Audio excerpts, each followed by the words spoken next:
तो नमस्कार। आज हम ट्रम्प के उस तहलके वाली उस खबर पर चर्चा करेंगे जहां इन्होंने भारत सहित पूरी दुनिया पर टैरिफ रूपी टैक्स लगाकर हमला किया है। जी हाँ, इन्होंने 2 अप्रैल को जो वादा किया था वो कल इन्होंने निभा दिया है। चाइना पर 52%, इंडिया पर 26% और पड़ोसी पाकिस्तान तक 29% टैक्स लगा दिया है। और यही नहीं, एक मैकडोनल्ड आइसलैंड है जहाँ कोई भी इंसान नहीं रहता है सिवाय पेंगुइन के, और ट्रम्प सरकार ने पेंगुइनों पर भी टैक्स लगा दिया है। अब आखिर ट्रम्प सरकार की ऐसी क्या मजबूरी आ गई, या फिर क्या टैरिफ सचमुच सही है, या फिर ट्रम्प का ये कोई नया ड्रामा है? चलिए आगे समझते हैं। देखिए, टैरिफ एक तरह का टैक्स होता है जिसको विदेशों से जिस देश में वो सामान इंपोर्ट होता है उस देश की सरकारें लगाती है। और उस टैक्स के लगाने का मकसद सिर्फ सरकार द्वारा टैक्स का रुपया कमाना मात्र ही नहीं, बल्कि टैक्स लगाने वाला देश कहीं ना कहीं इससे खुद के देश की घरेलू इंडस्ट्री को बचा रहा होता है। जिससे आप इसको ऐसे समझिए कि जैसे चाइना से आने वाले मोबाइल फोन की कीमत भारत में 10,000 रुपए है, तो भारत सरकार उस मोबाइल पर 20 से 25% टैक्स लगा देती है।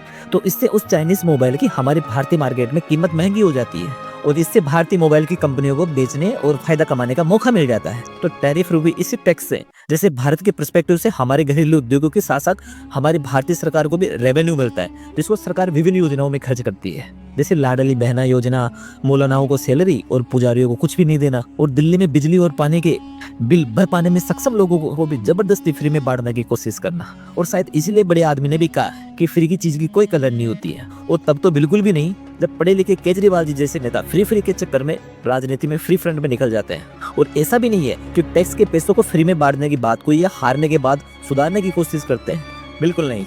ये और ज्यादा धड़ल्ले से फ्री की राजनीति से लोगों की फ्री लेते हैं या फिर उनको प्रलोभन देते रहते हैं। और ये आप इस वीडियो में देख लीजिए। सबको नौकरी मिलेगा लगता है। और 10 किलो राशन जो मोदी जी 5 किलो राशन, उसको हम लोग बढ़ा करके 10 किलो मिलेगा, और 10 किलो में आराम से सब घर में बना के खाएगा। अब आप यहाँ पर गौर कीजिए कि यहाँ भारत में सत्ता में आने के लिए फ्री में बांटने के बड़े बड़े वादे किए जा रहे हैं, और वहीं दूसरी तरफ बहुमत में जीतने के बाद भी ट्रम्प फ्री में बांटना तो बहुत दूर की बात है, सरकार के फंड में पैसा इकट्ठा करने में लगे हुए हैं। और इसके कारण कहीं न कहीं अमेरिकी लोगों के टैक्स बढ़ रहा है, क्योंकि जैसे कल यूएसए इंडिया पर 26% टैरिफ लगाया है, तो अब जो भी वस्तु यूएसए में पहले लोगों को 100 रुपए में मिलती थी वो अब 126 रुपए में मिलेगी। तो उसी हिसाब से यूएसए के लोगों को ट्रम्प का विरोध शुरू कर देना चाहिए था। लेकिन यूएसए जैसे कंट्री को पता है कि जब सरकार के पास फंड ही नहीं रहेगा तो देश के सारे सेक्टर टफ बढ़ जाएंगे। और ना मानो तो फ्री के चक्कर में पाकिस्तान को देख लीजिए, जो भी राजनीति में आता है फ्री में बांटने के वादे लेकर आता है, और आज फ्री में पूरा पाकिस्तान फ्री बैठा है। और कहीं लोगों के पास मेरी तरह कोई काम धंधा नहीं है सिर्फ यूट्यूब पर वीडियो अपलोड करने के। तो ट्रम्प टैक्स लगाकर इनकम को जनरेट तो कर रहे हैं, पर इसके साथ ही कहीं ना कहीं यूएसए के लोकल बिजनेस को भी प्रमोट कर रहे हैं। तो अब इसके फायदे तो मेनली 2 ही है, पर आप और भी अदर फैक्टर्स को लेकर इनको मान सकते हो। पर अब आपके माइंड में कहीं ना कहीं ये भी सवाल आ रहा होगा कि इससे क्या कोई नुकसान नहीं है क्या, कि जैसे पूरी दुनिया पर टैक्स लगाने से यूएसए को भी कोई नुकसान हो सकता है क्या? देखिए, इसके नुकसान समझने से पहले आपको थोड़ा ये जरूर समझना पड़ेगा कि आखिर ट्रम्प ने किस आधार पर भारतीय सहित पूरी दुनिया पर टैक्स लगाए हैं, और इसके बाद आप बड़ी आसानी से इसके नुकसानों का आकलन कर पाए। देखिए, मैं सबसे पहले आपको ये बता दूं कि WTO वर्ल्ड ट्रेड ऑर्गेनाइजेशन के तहत हर देश अपने टैरिफ रेट्स को बाउंड टैरिफ के तहत रजिस्टर करता है, ताकि कोई भी देश मनमाने तरीके से टैरिफ नहीं बढ़ा सकता है। और ये तो आपको ऑलरेडी पता होगा कि टैरिफ एक टैक्स है जिसको आयात करने वाला देश लगाता है। देखिए, टैरिफ कोई मनमाना नंबर नहीं है, बल्कि इसके पीछे एक कंप्लीट सिस्टम होता है, और वो इतना कैलकुलेटिव होता है कि स्पेसिफिक प्रोडक्ट के आधार पर इसको तय किया जाता है। जैसे आज ट्रम्प सरकार ने सब वस्तुओं पर बराबर 26% टैक्स लगा दिया, ऐसे नहीं होता है। हर वस्तु या सामान का टैरिफ उसकी कैटेगरी, वैल्यू और उसकी मार्केट रिक्वायरमेंट के अनुसार तय होता है। जैसे यूएसए से इंडिया में कोई सेब आता है तो भारत सरकार उस पर 10% टैक्स लगाती है, और भारत से यूएसए से कोई टी शर्ट जाती है तो यूएसए उस पर 5% टैक्स लगाता है। जैसे यूएसए के बादाम पर भारत सरकार 42 रुपए प्रति किलो टैक्स लगाती है, और भारत के स्टील पर यूएसए 25% टैरिफ लगाता है। तो अब आप समझ गए होंगे कि कुल मिलाकर टैरिफ वस्तुओं की अलग अलग कैटेगरी, अलग अलग वैल्यू और अलग अलग मार्केट की जरूरतों के हिसाब से तय होता है। अब यहाँ आपके माइंड में ये सवाल आ रहा होगा कि हमारे भारत की मोदी गवर्नमेंट जो अमेरिका जैसे देशों के साथ जो ट्रेड डील या फिर ट्रेड एग्रीमेंट कर रही है वो क्या है? देखिए, ट्रेड एग्रीमेंट जो भी ये बड़ा हुआ टैरिफ है उसको ये एक साथ बैठकर आपसी सहमति से कम करने की कोशिश करते हैं। और कुछ दिन पहले आपने भारत और यूएसए के ट्रेड एग्रीमेंट पर जब किसी पत्रकार ने ट्रम्प से सवाल पूछा तो उन्होंने जवाब दिया था कि मोदी बहुत स्मार्ट है, वो यूएसए की शर्तों को नहीं मान रहे और भारतीय प्रोडक्ट्स पर और भी ज्यादा टैरिफ कम करवाने की कोशिश में लगे पड़े हैं और इसी वजह से अभी इंडिया यूएसए का ट्रेड एग्रीमेंट कंप्लीट नहीं हो पाया। हालांकि अब ये प्रोसेस चल रहा है, तो यहाँ तक पहुंचने के बाद अब इस टैरिफ से यूएसए के नुकसान का वो पॉइंट भी आ जाता है जिसको आप अच्छे से समझ पाएंगे और मैं कोशिश करूंगा कि आपको ज्यादा किसी डाटा में उलझाए बिना ही समझाने की कोशिश करूँ। देखिए, पहले तो मैं आपको ये बता देता हूँ कि टैरिफ कभी भी ट्रेड डेफिसिट से नहीं बल्कि हर स्पेसिफिक प्रोडक्ट की कैटेगरी और उसकी मार्केट वैल्यू के आधार पर तय किया जाता है।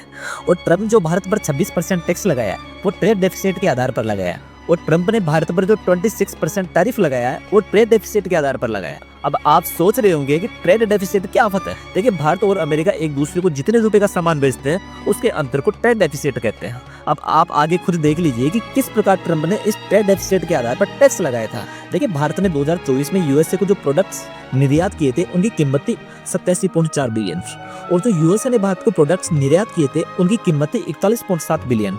इसका मतलब अगर इन दोनों का अंतर करें तो भारत ने 45.7 बिलियन का ज्यादा यूएसए को सामान बेचा है या फिर यूएसए ने भारत को 45.7 बिलियन का कम सामान बेचा है। तो कम सामान बेचने के कारण यूएसए का ट्रेड डेफिसिट 45.7 बिलियन डॉलर का माना जाता है। तो अब आगे से कोई भी अगर आपसे कहे कि किसी भी देश का ट्रेड डेफिसिट 45.7 बिलियन या फिर जितना भी वो दे रखा है उतना है, तो आप समझ लेना कि उस देश ने 45.7 बिलियन या फिर जितना भी अमाउंट दे रखा है उतना कम सामान बेचा है। हालांकि टैरिफ तो इस 45.7 बिलियन पर 10-12% ही होता है, क्योंकि चाहे यूएसए की सरकार हो या फिर इंडिया की, उनको तो टैक्स का पैसा मिलता है। लेकिन ट्रम्प साहब ने पहले तो 45.7 बिलियन डॉलर के ट्रेड डेफिसिट में भारत के यूएसए में बेचे गए 87.4 बिलियन का भाग देने के बाद जो भी इसका अनुपात निकला उसको ही टैरिफ समझ लिया, और जो बिल्कुल गलत है, क्योंकि ये जिस अनुपात को टैरिफ मानकर बैठे हैं वो अनुपात तो केवल भारत के अमेरिका को बेचे गए या कुल निर्यात के मुकाबले अमेरिका ने कितना कम सामान भारत को बेचा है सिर्फ इतना ही बता रहा है। टैरिफ तो इस पर सिर्फ 10 से 12% ही है,